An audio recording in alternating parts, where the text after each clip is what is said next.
ഒരു എലിയെ പിടിച്ച് കൂട്ടിലിട്ട് 2 കുപ്പികളിൽ വെള്ളം നൽകുന്നു.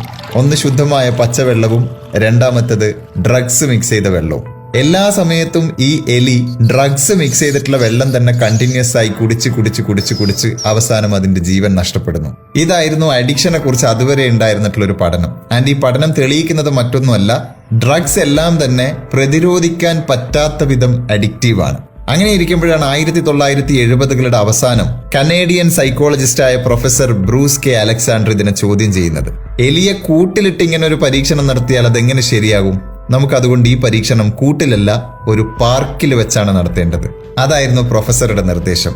അങ്ങനെ കാനഡയിലെ സൈമൺ ഫ്രേസർ യൂണിവേഴ്സിറ്റിയിൽ എലികൾക്ക് വേണ്ടി ഒരു റാറ്റ് പാർക്ക് ഒരുക്കുകയാണ്.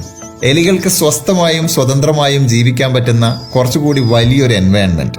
അവിടെ എലികൾക്ക് കഴിക്കാൻ ചീസും മറ്റ് ഭക്ഷണ പദാർത്ഥങ്ങളും ഉണ്ട്, കളർ ബോൾസും മറ്റ് കളിപ്പാട്ടങ്ങളും ഉണ്ട്. എലികൾക്ക് സ്വൈര്യ വിഹാരം നടത്താനുള്ള സ്പേസ് ഉണ്ട്, ഉല്ലസിച്ച് അർമാദിക്കാൻ പറ്റുന്ന ടണലുകളുണ്ട്.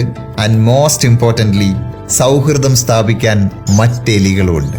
ആ പാർക്കിലേക്കാണ് 2 ബോട്ടിൽ വെള്ളവുമായിട്ട് പ്രൊഫസർ എത്തുന്നത്. ഒന്ന് ശുദ്ധമായ പച്ചവെള്ളവും മറ്റേത് മോർഫിൻ എന്ന ഡ്രഗ് മിക്സ് ചെയ്ത വെള്ളവും. ആ പരീക്ഷണത്തിന്റെ റിസൾട്ട് എന്തായിരുന്നെന്നറിയോ?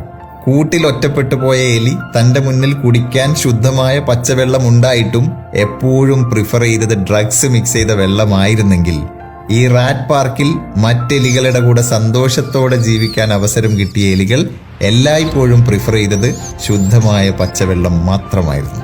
ഇതിനു മുമ്പ് കൂട്ടിൽ ഒറ്റപ്പെട്ടു പോയ സമയത്ത് പച്ചവെള്ളത്തിന് പകരം ഡ്രഗ്സ് മിക്സ് ചെയ്ത വെള്ളം കുടിച്ചുകൊണ്ടിരുന്ന എലികൾ പോലും പാർക്കിൽ വന്നപ്പോ ഡ്രഗ്സ് മിക്സ് ചെയ്ത വെള്ളത്തിന് പകരം ശുദ്ധജലം കുടിച്ചു തുടങ്ങി. അഡിക്ഷന്റെ കാരണം ലഹരി പദാർത്ഥങ്ങളല്ല, അതൊരുവൻ അകപ്പെട്ടിരിക്കുന്ന കൂടാണ്. സ്നേഹത്തോടെയും സന്തോഷത്തോടെയും ജീവിക്കാൻ സാധിച്ചപ്പോൾ ലഹരി ഉപേക്ഷിച്ച എലികളെ പോലെ തന്നെയാണ് മനുഷ്യരും. സന്തോഷത്തോടെ മറ്റുള്ളവരുമായി കണക്റ്റഡായി ജീവിക്കാൻ കഴിയാതെ വരുമ്പോഴാണ് മനുഷ്യൻ പലതരത്തിലുള്ള ലഹരികൾ തേടിപ്പോകുന്നത്. അഡിക്ഷന്റെ വിപരീതം സ്വബോധമല്ല, അത് കണക്ഷനാണ്. സോ നെക്സ്റ്റ് ടൈം ലഹരിക്കടിമപ്പെട്ടു പോയ ഒരു സുഹൃത്തിനെ കാണുമ്പോൾ try to connect with him.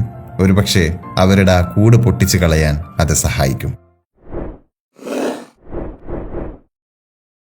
Super hits red FM.